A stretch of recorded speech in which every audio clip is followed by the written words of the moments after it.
Coming up on this episode of Flirtations, we're talking about neurodivergence and dating, y'all, with our guest, Mady Snyder, a licensed marriage and family therapist. I am so ready for this conversation. Dating is a complex journey for most, but for those with neurodivergence, it can present distinct challenges and yet also many opportunities.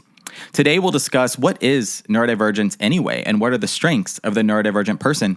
We're navigating social cues, talking about the complexities of interpreting social signals, and understanding flirting, of course. Y'all already know. We'll be talking about sensory sensitivities and how heightened sensory experiences can impact dating.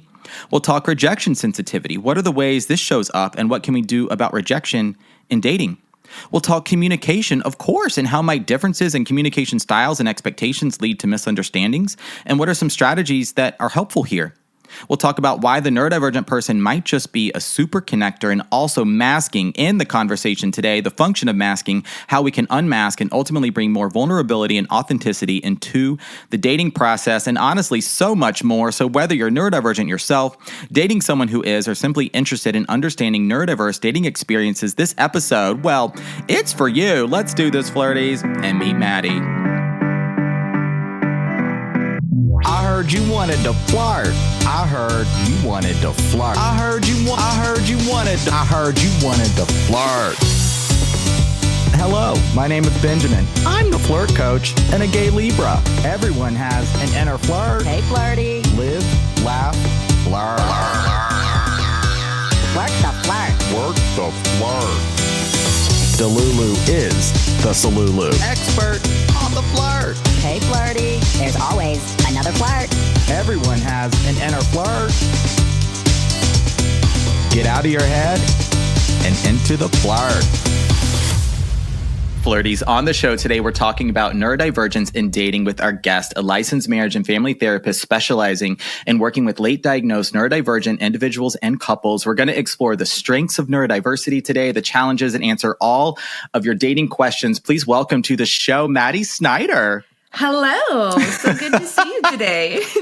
Hello, Mady. Nice to see you again. We had a little bit of a meet cute moment in real life a few months ago. Yeah, we did. And if you describe it as a meet cute, because I'm really about like friendship meet cutes, I would say it was very picturesque and like hit it off, and so fun. Yes. I was in Los Angeles for my first ever party of sorts for the Sabrina Zohar show, celebrating her 2-year anniversary. And a mutual friend of ours, Chad, who I've gotten to know over the years, said, "Hey, I've got a game night. You want to come?" I said, "Heck yeah." Yeah, you did. And that's how we met. And we got to spend that game night in this beautiful place where you practice therapy, working with neurodivergent, late diagnosed individuals and couples. How did you get started in that work? What inspired you? Yeah, I got started. I mean, I think I got started as a therapist because I'm just like fascinated by human beings and always have been. Yeah. And I think I'm really confused too at times. And so it's no surprise to anyone as I, kind of learned more about neurodivergence that I was like, I think this explains my fascination and my confusion. Okay. And so, I think, that's kind of some of what got me started as a therapist. And then learning about the neurodiversity paradigm, this like movement of folks being like, hey, how about, what about if we just viewed all of our brains as like, the same way that we view like a thumbprint, how we're all biodiverse, how we each have our own unique thumbprint. What if like maybe our brains were like that too? And so it's not that like having ADHD or autism is necessarily bad. There's certainly things that are like challenging about it. But what if we could just embrace that that's another way of being human? Absolutely. And so that's when it really all clicked for me. And that kind of, I discovered that after like grad school and everything, after I knew I already wanted to work with autistic adults and parents and couples and families, that kind of stuff. And that's when it all clicked. And then that kind of like catapulted my career into this other direction. Now I'm doing therapy with people, but I'm also doing like a lot of research and advocacy and all that kind of stuff. Yeah. I love it. Yeah. What part of, one thing I'm picking up so far is just curiosity. And I love when we're curious about something and then we follow that, whether it's an interest or a passion, and then we could even turn that into a career. So when it comes to your research, what are some things that you see emerging or maybe topics that you find really interesting? Yeah, totally. Well, one of them is around dating, let me tell you. Oh, when I first met you and you're like, I'm a flirt coach, I was like, okay, we have to talk because I have a couple of things that I talk about for myself that I've never understood. And one of them was flirting. So I always struggled with like flirting and not understanding it. And I feel like I could count on one hand the number of times I've been intending to flirt and the number of times that people have thought I was flirting with them is astronomically larger. Right. So I think it's such an interesting concept. And I love like the way that you kind of embody flirtiness, if you will. Yeah. But I think like neurodivergence in dating is one of those like emerging things that I am interested in. And I think that like as a lot of more people, as we've like gotten better criteria, more inclusive criteria and expanded it out, and a lot more people are understanding like, hey, this is my identity too. I think that's going to impact the landscape of dating. Yeah. We're also seeing like a lot of trends in dating, like a lot of research is showing like Gen Zers are sober dating. Like that's becoming more popular now, right? Okay. And so I think like even thinking about things like trends around like the ways that we've dated in the past, I think are shifting and evolving. Yes. And I think that there's probably like more acceptance and I think inclusivity for folks who maybe are dating differently than others. I love it. I think so too. And now we've got to have a moment of grounding before we get into all of the dating questions. So many came through. We're definitely going to be talking about flirting, of course, social cues and norms, air quotes here around norms, the sensitivities we can bring into the dating process, particularly with maybe touch and rejection. Lots of questions around communication, showing vulnerability if maybe that feels uncomfortable. But when it comes to neurodiversity, what does that mean? Great question.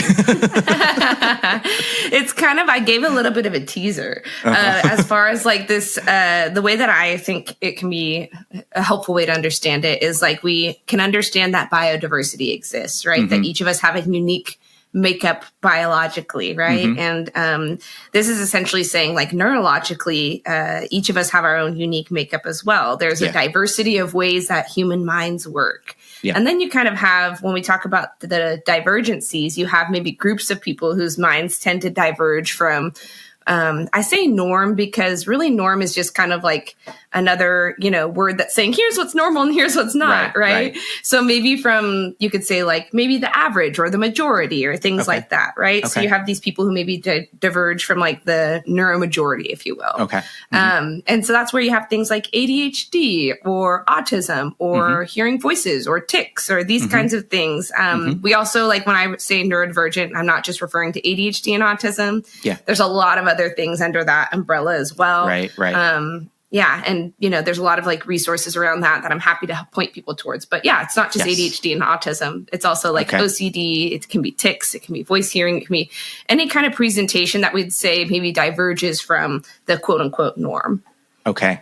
That's really, really helpful. And we're going to come full circle back to that and tease some resources and share some links in the show notes, because I know there's flirties listening that have an official diagnosis of some kind, or maybe they have been on social media, or they're having conversations with friends, or they're doing some reading, some research of their own on the internet. They're asking ChatGPT. I don't know. And they may be self-diagnosing, or they're identifying with a lot of what they're learning, a lot of what they're seeing and hearing, and observing some things within themselves and being like, wait a second, I feel like I do that too. We have this in common. And so I think it's so helpful when we can put those pieces together. And I think it just empowers you once you realize that there's nothing wrong. There's only what is, and how can we work with who we are and what we've got. And to kind of tie it back to something you said earlier, I think it's about like, how do we help people feel more of themselves and more in tune with themselves, and realize that like, when you are in tune with that, the rest kind of flows. And I feel like a lot of my work as a therapist is actually helping people feel more in tune with themselves. We've gotten really good at like denying our own intuition and like, yourself. You know when something feels off, and you know when something feels right. And so I think more of that, like being able to say, if it's not a hell yes, maybe it's like a no for right now, right?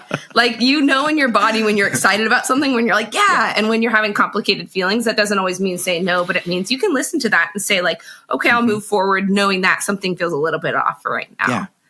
Yeah. And I think I want to start here at the top talking about some of the strengths of the neurodiverse individual that's out there dating, or maybe they're listening and in a relationship. I think oftentimes we start these conversations, and I know I have, with the struggles, with the problems, with the pain points, and we're going to get there. But first, what are some of the strengths of the neurodiverse individual? Yeah. And I think, we probably start with those because there's a lot of really real ones, right? Yes. And a lot of real challenges. But there's also a lot of like joys, resiliencies, and strengths, like you mentioned. I think some of those are like the deep capacity for emotional attunement. I think about autistic folks, a lot of times you've probably heard these like stereotypes that people, that autistic individuals are like not empathetic or can't pick up on emotions. And while some autistic folks might struggle more with like being able to identify their feeling state or not, oftentimes it's actually an issue of like taking in way too much information and not knowing how to discern between what's relevant or not. Okay. And so actually like a lot of autistic folks are actually picking up on a ton of stuff, right? Yeah. Which means they're super perceptive. They usually have hyperconnected brains that can like link all kinds of ideas and things. Yeah. It's a really like fun way, I think, of existing in the world, even though there are also challenges. So I think there can be like deep, a lot of perceptiveness, a lot of like emotional capacity to pick up on really subtle things, especially if you've had to get really good at like learning how to mask or learning how to camouflage or like learning when someone's no longer interested in what you're saying. You're really perceptive, right? And if you can kind of like tune into that and know how to use it, that can be a real strength. Yeah. I think there's also like, I think we talked about this briefly, like this idea that a lot of times the honesty and authenticity can be really refreshing, right? Like being just straightforward and asking for what you want or what you don't want can be really refreshing. I found that for myself when I was dating as well. As I kind of got to this point where I was just like super hyper honest. I would just be like, hey, you're cool. I don't want to waste your time. I don't really see this going anywhere. And people would be like, oh, thanks. Like, that's like, I got a lot, like you seem very different than a lot of other people I dated or like a lot of other girls in Los Angeles or whatever the version of that was. And I think there is a version of that like honesty that can be really refreshing. And definitely for folks who are tired of the kind of like, oh yeah, I'll get back to you later. Right. We'll hang out again when they're really what they mean is I'm not interested or I'm not sure or I want to keep my options open. That part too. Yeah. A lot of that directness and honesty. It's refreshing because you don't see a lot of that, or you don't see as much as I would like in the dating world and even outside, even in friendships, other relationships. Yeah. And we're going to get into some of the kind of cues and things like that happen in dating. But do you identify as neurodiverse? I identify, as multiply neurodivergent myself. Okay. And there's like a lot of, letters we could put behind that. And something that I dive into and have a really sometimes challenging relationship with trying to explain, to people. But there's, that's something I identify with myself. And it kind of started with noticing a lot of different sensory sensitivities. Yes. And then looking, as I started like getting into assessing others and looking at some of these criterias and then sending them to family members and being like, hey, everyone keeps telling this story about me from when I was a kid. And this is literally one of the criteria. Like, what do we think about that? Right. Especially for, and again, like there's a lot of like technical terminology we could get into, but, if there's anyone out there familiar with the term PDA, which is not, public display of affection. It's actually, there's another term that in the autistic community, which is pervasive drive for autonomy. And that's like folks who have like a really strong sense of like when their autonomy is threatened, that really doesn't feel good for their nervous system. So that's like one example of a really technical term that can, if there's anyone out there listening who's interested in that or has heard of that term, that can really impact dating as well. Having a strong sense of autonomy, but also around wanting to have choice. All kinds of ways. So that was like one of them that I was like, fam, look at this. And they're like, ooh. I think that might be me. I definitely identify as neurodiverse and I'm ADHD for sure. Nice. Yes. Nice. Well, then maybe I'll be sending you some of this stuff afterwards and you can do your own deep dive. Please do. I definitely get distracted from time to time. But one of the, I definitely also identify with a lot of those few strengths that you just mentioned. And I think one of the other strengths is that of connection.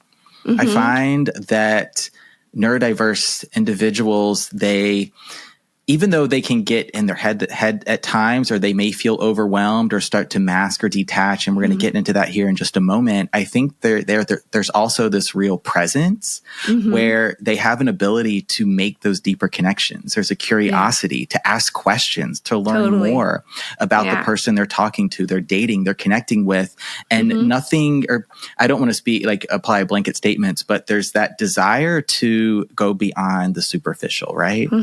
Totally. And I think, like one thing, another strength that I didn't mention, but I just thought about too, is like the connecting over like shared interests. A lot of times neurodivergent folks have these really passionate areas of interest. Like for me, I've been able to create my job out of that area. And that's like something I think you've been able to do too, like follow these passionate areas of interest into something where you're able to kind of create something out of it. But I think that's also like a lot of times ways that someone connects, like a neurodivergent person is going to connect with somebody else over their passionate areas of interest, right? Absolutely. And that can be a beautiful strength as well. Even if you have different areas of interest, maybe encouraging in yours, but also being able to like make these connections between things. Yeah. And lean into these strengths, right? I think too often we shy away from our natural strengths, our natural assets, maybe our natural tendencies in dating, in relationships, in connection. So if you're identifying with any of this so far, recognize these strengths within yourself and lean into it. Yeah, totally. And like you said, we'll link some stuff at the end. And, I have a lot of stuff on my website for resources as well. But like, lean into it. And I think this like embracing of neurodiversity allows more people to kind of look within themselves and not have this be a label that's negative. Yes. Yeah. I think so too. How about we get into a little flirting now? Yes. Oh gosh, let's do this. Because I hear this quite often from a lot of flirties, and definitely those that are neurodivergent, as we're really focusing on neurodivergence today. What are some of the struggles or challenges you think they may have with flirting? Oh, gosh. Okay. My mind is going like 10 different directions right now, how we could talk about this. I will tell you what I wrote down as I was thinking about this. I wrote, what even is flirting, right? I think that is like something that I think about a lot. And if you like want to share thoughts on that too, that would be awesome. But I think for a lot of people, it can feel, for me, my end to this was like, flirting feels really vague. And it feels kind of like, I don't know how to understand it. Kind of like I said, I feel like sometimes people would think I was flirting with them. And I was like, oh, I'm just being friendly. Yeah. And I had like one friend who described like flirting as not always like as connectivity rather than just like because you're, looking to connect with someone romantically, but just like an energy of playfulness about yourself. But I think, when we think about flirting romantically, for a lot of people, it can feel kind of confusing. It can feel vague. It can feel like, what is it? What is it not? Yeah. It can feel performative even, or it can feel like, I think for some people, manipulative. Like, are you just doing this because you want to get something from me? Absolutely. So if you're a really literal thinker, you might miss some of the like social cues that come with flirting or, sarcasm, or you might not interpret something as flirting, or you might not realize that someone else is interpreting it as flirting. Those are all very, very real struggles and challenges. And another one that I hear is eye contact. Yeah. Why do you think making eye contact is so hard? Yeah. Well, I started laughing because I think like, eye contact is like one of those things talked a lot about for autistics as far as like the diagnostic criteria. It doesn't feel comfortable for everyone. And for some people, that's not like, again, we don't need to make like blanket statements about every single autistic person, but for many of them, eye contact can be uncomfortable. I think like it's not necessary for social interaction to be looking at someone's eyes, right? That's true. So then you're having to focus on something that's taking your attention away from, or increasing your anxiety, even taking your attention away from the moment, increasing your anxiety. You're putting a lot of mental effort into how do I like appear in these socially normed ways rather than just like being like, how do I show up as myself? Yes. And so I think that's what comes up when I think about like eye contact. And I also think about, like a lot of people have learned to mimic or kind of fake eye contact in different ways. Maybe they look at a space between your eyes, or maybe they, I don't know, force themselves to, and it feels really uncomfortable. I'm also thinking about how when I first moved to LA, like I came from a really small town. So when I would like walk to the grocery store, I would smile at people and make eye contact with them. And then I learned that like for a lot of people, that's how you initiate flirting, right? Like if you're at a crowded place and you're like giving someone the eyes, I would just be like, hey, and I'm, Right. So I think stuff like that, there's like all these kind of like norms around dating too, where eye contact comes into play. Yeah. That's all really, really good and helpful because I'm definitely guilty of I feel like I'm an eye contact pusher at times, right? I'm like, you want to initiate the flirt or you want to express interest in someone non-verbally, catch their attention, right? It's all about that eye contact. Yeah. But if that feels uncomfortable for you, or maybe it feels unsafe in your body or just doesn't come naturally, that's okay. That's okay. You don't have to rely or necessarily bring eye contact into your social interactions, your connections, your flirting. And I hear some of those same, I'll say, difficulties as well, where it's like picking up on some of those social cues around sarcasm, right? Is someone being funny? Are they being literal? I'm not sure. Are they being mean? Yeah. Right? This idea of, is someone just, do they want something from me? Like, is there maybe an agenda there? And so I hope to dispel a lot of that and help the flirties, neurodivergent and otherwise, get out of their head, into their heart, more so feel their way through the flirt and to feel their way through their connections, bring your natural strengths into this practice and think about how you connect with maybe friends or family or a neighbor or coworker when they're relatively more or less low stakes. There's not that romantic interest or perhaps intention there. There's not that attraction if that's present for you. And how do you show up in those experiences, in those situations? Replicate that. Yeah, totally. And I think like coming back to this thing you said about like eye contact and like that being it's like, it is a tool. It's not the only tool though. Right. And I think that's like part of the neurodiversity affirming movement is like, we're not saying those are bad tools.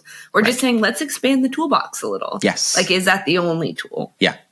And because sometimes I'll hear this, it's like you reflect on something, maybe a flirt after the flirt, or you're talking about it with a friend or like your mom or dad or something like that. And you're like, oh my gosh, I think they were flirting, or were they being nice? I'm not sure. If you're having that experience, just, I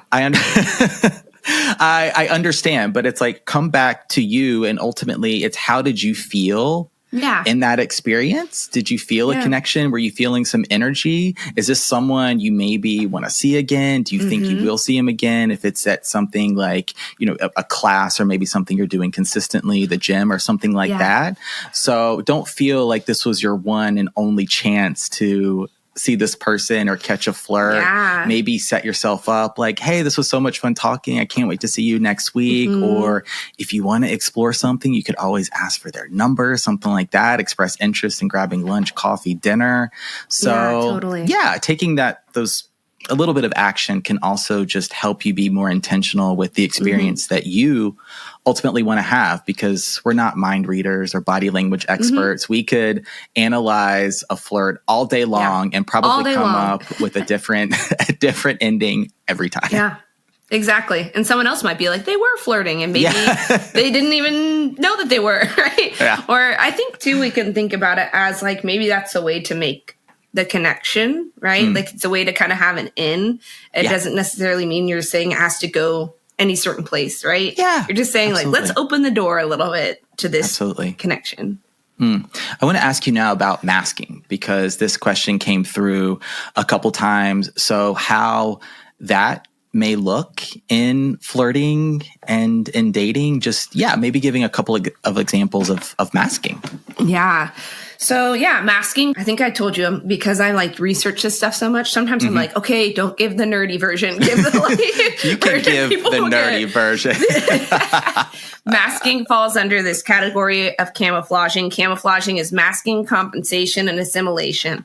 I can link an article to this as well. All of that to say, like, masking is one way that people like kind of camouflage. And masking would be kind of like, how do I fly under the radar, if you will, right? Or how do I kind of like blend in with everyone? Yeah. How do I like not stick out? Also, there's that, it might be more passive, right? Sometimes there's times that we're being a little bit more active in that. Like, how do I make myself appear really sociable because I know people like that? Or how do I make myself appear really funny? How do I compensate for maybe ways that I might feel like insecure, or traits that I have, characteristics I have that are, I know are not socially acceptable? Like humor, I think, can be a really like a way that you compensate a lot. Definitely. That's a way I compensate a lot. Definitely. And so I think masking masking can show up a lot as how do I experience social safety? How do I experience social connection? Okay. And I've learned that in order to do that, I have to kind of mask or camouflage these parts of myself that if I showed up fully, I'm going to experience negative social consequences. And so I think it's this really complex conversation because some of the rhetoric is like, well, just unmask everything, everywhere, all the time, right? Yeah. I think it's about learning. A lot of people have learned to mask really well. How do we help you learn to use it as a tool so you can decide when you want to be doing it or not? Because also it's kept you safe, right? It's like your little safety blanket. It's the thing that has kept you safe. Doesn't mean you need to use it, though, with people that you are safe with, right? How can we help you start to unmask around people who have shown you that they're safe and they want you to show up? Okay, that's really helpful. We're going to stay there for a moment because now I'm like the question that's coming to mind is how can we practice self-awareness and also self-compassion around masking? Because I agree with you. I don't think it's the right thing to do to just say in every situation, unmask, right?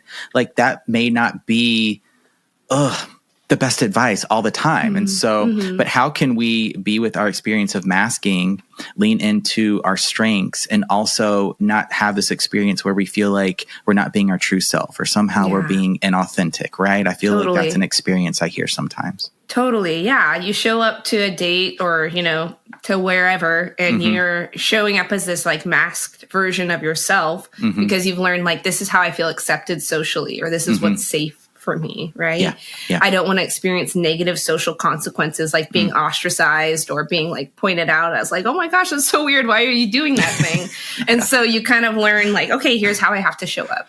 But I think the beauty of like doing the work to learn how to unmask is then you at least have a choice. And you're saying like, oh, I'm choosing to show up in this way. Okay. Because I know that's like what's required of me in this place or might keep me safe in this place. Yes. All right. That's really helpful. And if you feel like you have some odd or strange behaviors or habits, I would say maybe lean into those every now and then. I definitely have some stimming habits like I do at the store. And like I do this weird, like this thing with my gloves. I don't know how to describe it visually, but I sort of take them off so the fingers are loose. And I like slap my gloves together and I just walk up and down the aisles. I go, stimming, I'm stimming again.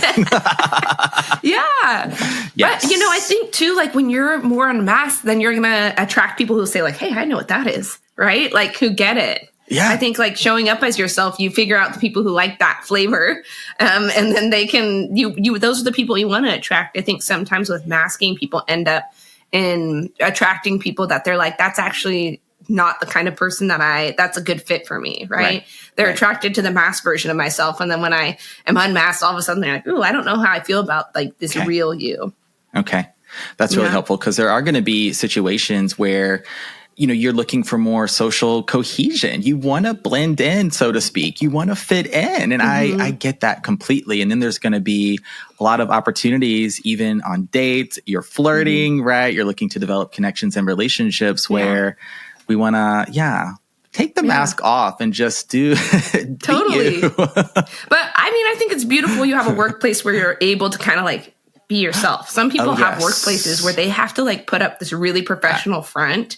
And so when we talk about safety and masking, it's really career-wise socially advantageous for you to do that, right? It also comes at a cost. And that's the other part of it we have to recognize is that like the number one contributor to autistic burnout is masking. And so you have to like that developing that awareness is also saying this is taking a certain amount of energy from you.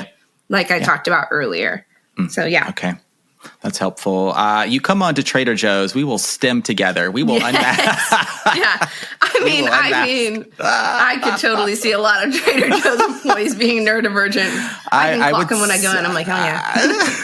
I would say it might be the norm. That is the norm there. Just through conversation, not even observation, but through conversation, there are many neurodiverse people on the staff. Totally. All right. Mady, we got to get into, because I got some questions here, and this was on our outline today. Yes. Meeting people. Yes. Oh my gosh. Did you, out of curiosity, did you get people who like from Instagram or other places asked you about this question as well? Is this a question that you get a lot? Yes, I get a lot, and specifically geared to meeting people in person, because I feel like I hear more generally a burnout with dating apps, or just a desire to transition off them. Oh, this isn't really working for me, or I'm just over it. And I feel like I definitely hear it from neurodiverse daters, because you're trying to read between the lines and interpret context and cues from a text, from a profile, from a picture. And you're going to miss so much information when there's only, a 2D version of someone and it's words on a screen. So yeah. Totally. I think there's just like the real struggle or imbalance of like, I think the hard part is some people are like, let's meet in person right away, right? Some people are like, let's chat for a long time. I think it gets complicated when we bring in like intersectionality of identity for like a lot of women, someone who's like, let's meet up right away. I'm like immediately like thinking about my own sense of safety, right? So there's like a lot of factors that go into it. And I think it's again, I think what we're coming to a lot of today is just that it's not a one size fits all, right? And so I think the other thing that I like to normalize a lot of is that it's also okay to meet people online or to connect with people online. I think we've kind of said like, oh, those kinds of relationships are not as valid, right? But for some people, like written communication is actually a much more comfortable form of communication as opposed to spoken communication, right?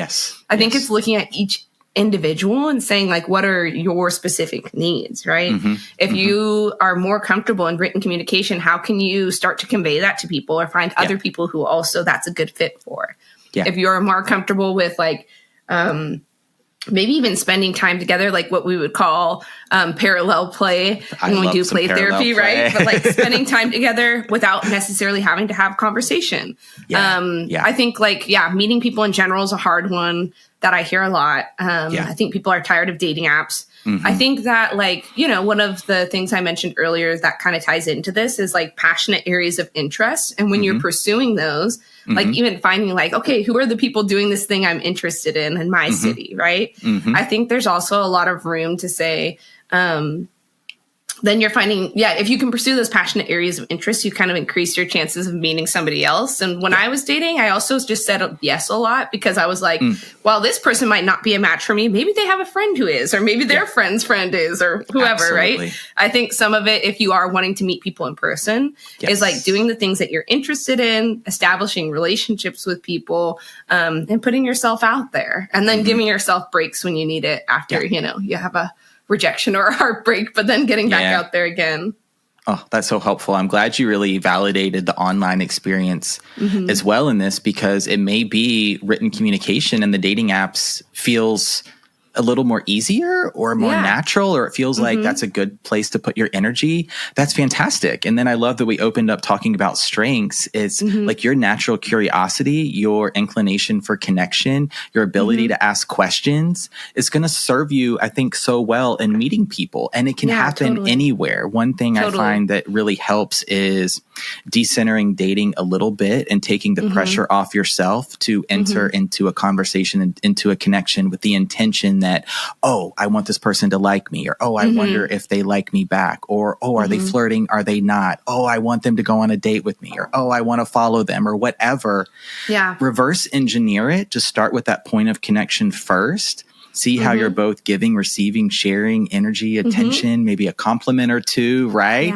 Make eye contact for a second or two if you feel up for it, and then see what happens. I think right away, you're at least going to stand out as a person for just being interested and showing, just asking some questions, because a lot of people don't do that, or they go right to the physical. They go right to like, hey, you're hot, or you want to go out, or something like that. So which can feel threatening too, right? Or I think for some people it can be like, oh, so you're only interested in me because of this, right? Like what I look like. So I think that's really valid. And I think to like my own, again, bringing this back to like my own personal dating philosophy, but things I've also found helpful with clients is like having the same standards for someone you're interested in dating that you would have for a friend, right? Like, would you be their friend? And if you wouldn't be their friend, like, just to unpack and take a step back, I think also the thing that we have to talk about too is like what you're looking for. Yeah, if you're looking for a long-term relationship, or you're looking for something more short-term, or you're looking for the kind of relational structure that's maybe non-traditional. Maybe there's like a romantic aspect of your relationship, but you meet your sexual needs elsewhere. Right. I think, not being clear about what you want, and then being clear about what you can reasonably expect from that person based off of what you want. Okay. All right. And that feels really important, right? Because if I'm talking about like, for example, like what I just mentioned, if you're kind of only looking for a hookup, some of those things might be different criteria, right? Maybe you don't need as much of that, like the things that sustain a relationship long term. Yeah. Okay. Let's stay here for a moment. And how can the neurodiverse dater start to understand what some of their needs are? What maybe they're looking for if they don't have a lot of relationship experience, or maybe they do, but they've had one, maybe two relationships. Yeah. How can they start to determine what it is that's important to them? Totally. This is a lovely question. I like to do a lot of like values-based work with my clients. And I think that can be really powerful. There's this card deck, the Lisa Congdon Know Your Values deck. And it's like essentially a deck, I think, of like 78, something like that, cards. And you sort through them and you go, the ones that matter a lot, the ones that don't matter that much, and the ones I don't care about. And you kind of try to like parse it down to like, I'll usually have people do like 10. And then from there, like, what are your top 3 values? So like for me, that might be like connectedness, social justice, community, right? And then how can I start to seek out people? Like, it's a values-based dating system, right? If I'm looking for something, you have to figure out, what am I looking for first and foremost? And then how do I start to seek out people that align with my own values? What does their community look like, right? Do they also value connectedness? If they're like waiting 3 days between texts, like, okay, we have different values. It doesn't have to be like about, well, they're avoidant and they don't respect my time and any of that. It can just be like, oh, hey, we have different values, I value maintaining connection and you don't. And so that's not going to be a good fit. Okay. That's what really I would helpful. say. I think knowing your own values. Those are definitely 3 of my values: community, connectedness, and social justice. My Libra right there. Just described me. Yeah, that's so helpful, because if you do have a tendency to mask in dating, certainly in those initial stages, those first few dates, or maybe you've been inclined to people pleasing in the past, trying to make yourself super available, overextending yourself, saying yes because you want the connection. Ultimately, you want to feel liked and valued and like you're on the same page. And so maybe rushing into that a little bit, coming back to values and having a values-based dating approach, I think is just, it's not going to steer you wrong. And then also what you said a moment ago, it's like, would you even want to be friends with this person in the first place? Exactly. I think that could, this is my bias. That could be good. Maybe sometimes you just want like a fun hookup or whatever, but I think it's good criteria across the board, right? Like for me, at least, I was like, I don't even want to give you the time of day if I wouldn't be friends with you, right? If I don't feel like you're a good friend, why would I think you'll make a good romantic partner in any capacity? All right, Mady, let us get into a little bit about sensitivities. Yeah. Because this was definitely on our list here as we were setting up the conversation. One thing you mentioned was navigating sensory sensitivities for the neurodiverse dater. So yeah, I'd love to hear a little bit more about that. Yeah, this is like such an interesting topic to me because I think, when I think about dating and like people's experiences on the app, it's usually like, oh, let's grab a coffee or a drink, right? And I think for like a lot of people, that kind of environment, a coffee shop, I mean, unless it's like a, anomaly of a coffee shop or a really like quiet one. A lot of times there's like a lot of noise happening. They're calling out drink orders. They're making espresso shots. You can hear the other conversation over here. For me personally, if I'm in a place where I can hear any other conversation other than the one I am having, I cannot concentrate on the conversation I'm having. If I can hear like any other conversation, especially if it's like a high conflict one, I'm immediately like, so I think like acknowledging that there can be, even with like physically being in spaces for like a first date, there can be a lot of sensory sensitivities. There can be like loud noises, strong scents. There can be a lot of unpredictability in the environment. And a lot of that then takes away your energy and ability to like be present and show up as yourself. And so I think some of the value of knowing your own self as a sensory system system and the things that are dysregulating to you, you can start to like accommodate yourself a little bit more and not feel ashamed about that. Absolutely. And I think it can also come up around like physical intimacy. So like, let's say you have you're really attracted to a person and you have a lot of like sensory sensitivities around smell, and they have a certain cologne. It's not a bad smelling cologne in general, but to you, it's really just regulating, right? And now all of a sudden, like, it's like nauseating and you're like, now I feel confused because I thought I liked this person right? So like even thinking about smells, like that would be like the, broader version of it, but we can get to like all levels of physical intimacy is going to involve sensory experiences, right? Skin touching skin is a sensory experience. And so I think that's obviously going to bring up a lot of, if you have any sensory sensitivities, it's going to be activating. Yeah. Yeah. That's really good. And I can relate to the one about noise as well. I feel like I've more or less gotten a little bit better about that as I've gotten older, but noise for me has always been one of those sensory sensitivities. And also as someone that experiences a lot of anxiety, one thing that's really helped me is having the experiential or activity-based date. And so like we're getting into the warmer months here for a lot of the world. Can you go to a farmer's market? Is there a hike, a park, somewhere public where you feel comfortable, where you feel safe? You're going to be in nature, outside, doing something, moving. It's going to be a little bit quieter, or at least you're going to be able to focus on just you and the other person, building this connection. And so I find if there's an experience, if there's something that you can do together, it might help if it's not something you've tried in the past. Yeah, I think like finding something that like you're comfortable with rather than like, what would they like, right? But like, what would I like?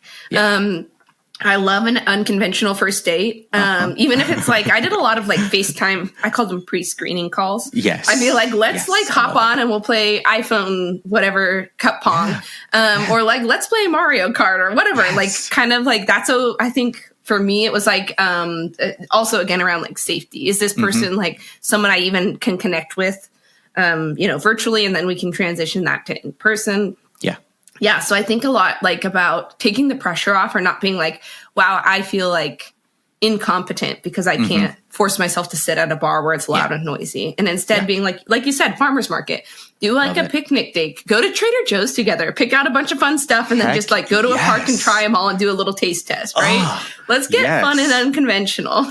Grab some grab and goes, make yourself a charcuterie board. Come on to Trader Joe's. Or be like, okay, let's each pick out 3 snacks we've never tried before, and then we'll like put them all out, and and then you get to include like if you're a super taster or super smeller and sensory sensitive, the strength side of that is like you're really perceptive, then you're getting to engage your senses in a fun way too. Oh, I love it. That was one of the best first dates I've ever had. The one that always sticks out in my mind. This guy, he was so cute. I kind of wish that had worked out in some ways, but it was not going to. But the first day, this was back in like Craigslist days, how long ago that was, pre-dating app and everything. And his suggestion was we were going to meet at a park and we were going to have a picnic and we were going to bring our own lunches, but then on the date we were going to swap. Oh, I love that. That's such a fun idea. It was so cool. And like, I know some of the flirties are thinking, oh, what if I don't like what they make? Or what if it smells weird or something like that? Just go on the date. Go on the date. Right? Bring backup snack. Bring backup snack. You don't have to like what they made. And then it's you can make it a fun conversation. You can be like, oh my gosh, how wild. You didn't realize I was allergic to walnuts and you brought whatever, banana bread with walnuts in it. Exactly. Look over there and then you're feeding the birds or the squirrels. Exactly. Yeah. I think that's all good stuff. I also think, the one other thing I'll mention is like, I got to a point in dating where I was like, I'm just going to start suggesting things I want to do. Like, I'm just going to start suggesting like, I've been wanting to try this restaurant. Let's go here. Because then at the end of the day, I got to try something that I wanted to do and knock it off the bucket list. So I think that's also like thinking about another way to make dating less miserable if it's challenging at all for you.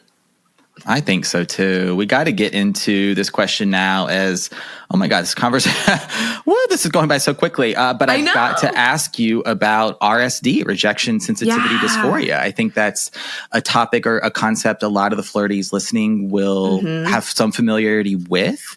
It seems like I oftentimes see RSD framed within the same conversation as neurodiversity, tying that to ADHD and or autism, but want to hear from you a little bit more about rejection, sensitivity, dysphoria. So here's one of the things I want to start off by saying is that this is like a very real thing, and that for the studies that they have done for people who experience rejection, sensitivity, dysphoria show that people who experience this, like neurodivergent people who experience this, it is physically painful for them in their bodies, right? Like we're not just talking like, ouch, that hurt my feelings. We're talking about like, it's this visceral experience. And I think it can be really challenging because it doesn't always have to be actual rejection. It could be perceived rejection, right? Okay. And I think that's what people are like really sensitive to or picking up on a lot. I think a lot about like the kinds of things that you and I have probably heard in dating of like, oh, this was great, we'll have to do it again, right?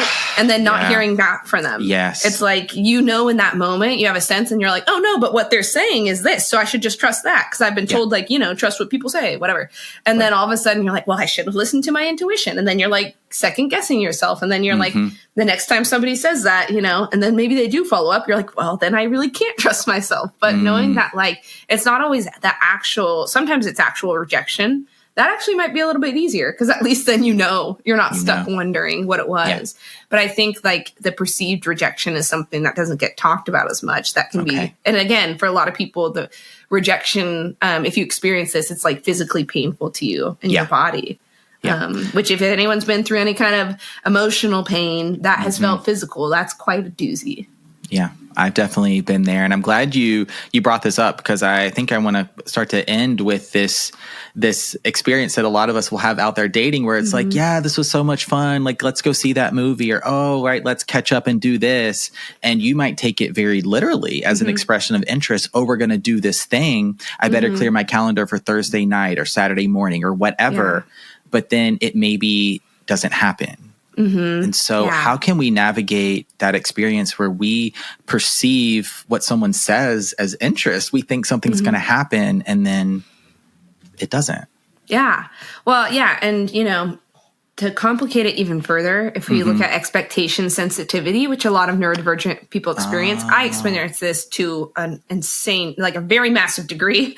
This idea that like, I want to know what's going to happen and I want to know when, and when that gets thrown off, I have a huge meltdown around it. And then I feel a lot of shame and then it's this huge spiral. And so I think that's sometimes what's underpinning it is sometimes it's hard to discern. Is it even because I like this person or is it because like, I just want to know what to reasonably expect?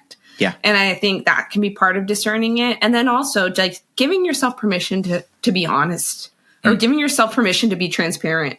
Okay. And if you are interested in them, then just saying like, hey, I'm interested, following up because you said that you wanted to do X, Y, Z again. Yeah. If that's changed, let me know, right? And then saying like, okay, I'm going to give myself a week. And if I don't hear back from them, then I'll let it go. Or even following up and say, hey, just wanted to make sure, are you still interested or are you not? Totally cool either way, but just wanted to know. I think like kind of giving yourself the permission you need at times. Absolutely. To get clarity when you can, but also to let go when you can't. Absolutely. Okay.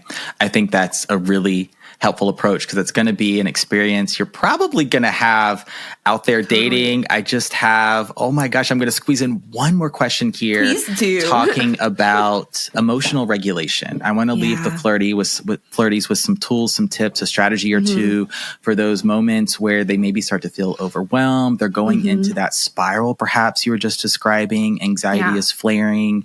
They feel like they've got their values right. They know what they're looking for, their intention. They're starting to unmask. And now there's sort of some uncertainty and they're in their head perhaps. So some ways to just practice emotional regulation. Yeah, totally. Well, one good one that I'm like doing right now as we're talking actually is I have like a fidget toy that I've been squeezing this whole time. This is like, again, this doesn't mean everyone should have a fidget toy, but this is a thing I found is emotionally regulating. I also have like my favorite tea here, right? This is emotionally regulating. I think it's about expanding your toolbox of things that bring you comfort or regulation. That's like one of the steps as far as like really tangible things that you can do for yourself. And it's going to be different for everyone, but it's that like self-reflective, introspective work of like, what are the things that help me ground me in myself, bring me back to myself when I'm feeling overwhelmed. Maybe it's like a book, maybe it's a quote, maybe it's like in the moment having something to squeeze. And then, you know, like these short-term things that you can do in the moment to bring yourself a little bit more comfort. I also realized like I always have my fuzzy blankie. I also have that right now, right? I'm getting myself comfy in my own body.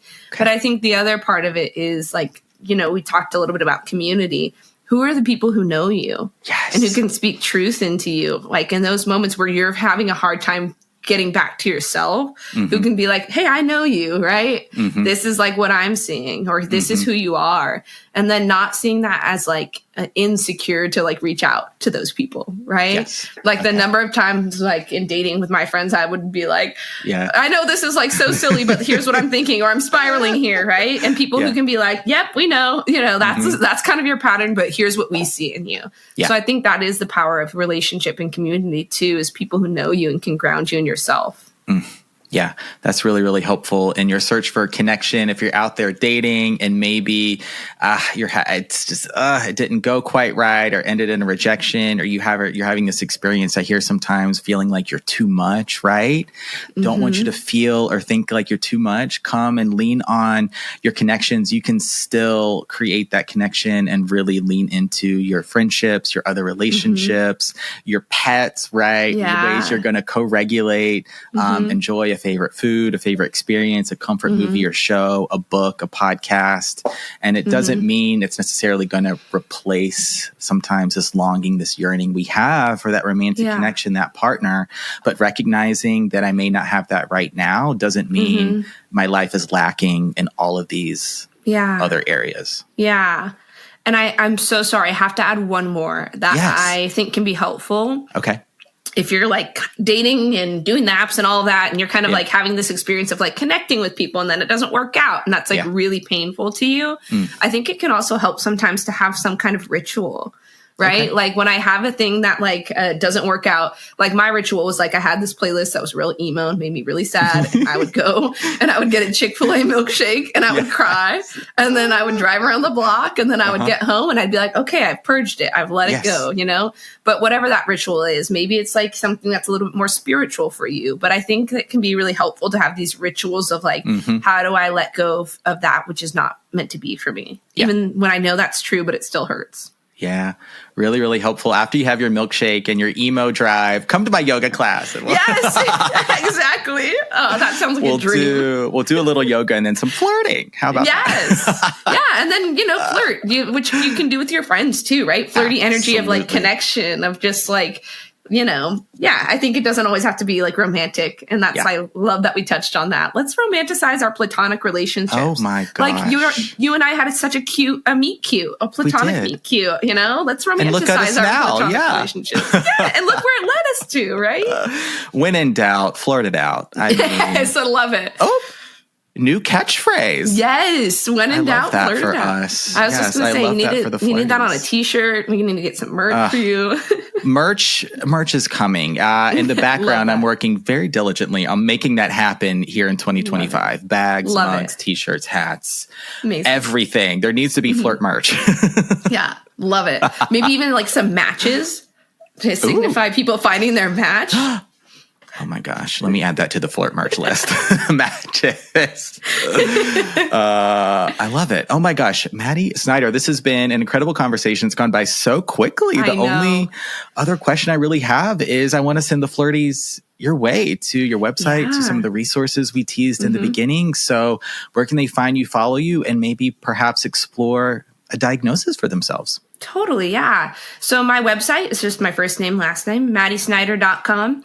And I'm sure you'll have that linked below. Yes. And then you can find me on Instagram at Couchspace. And we can link that as well. And then, there's a couple other things we talked about today, so I can send those over to you. But like I've mentioned, my website has a ton of helpful information. Great. People are welcome to reach out and email me or DM me if you ever have questions. I love connecting people to resources, and I'm just constantly holding a wealth of resources in my mind and, have 1,012 documents. Yes. So yes, I think, don't hesitate to reach out if this is something you have questions about. And I know, a lot of wonderful neurodivergent therapists all over the country and even internationally. So if you're listening somewhere else and you want to get connected, all it takes is kind of reaching out.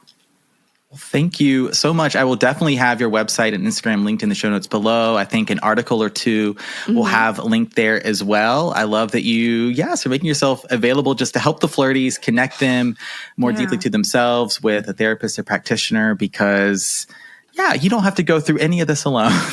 Nope, you really don't. My gosh, this was amazing. Mady, thank you so much for being on Flirtations today. Yes, thank you for having me. This was so much fun, and I'm sure we could have talked for another 3 hours. Oh my gosh. I know, we were boom, boom, boom, going through everything, but I think we created a really wonderful resource for the neurodivergent flirties. Yes.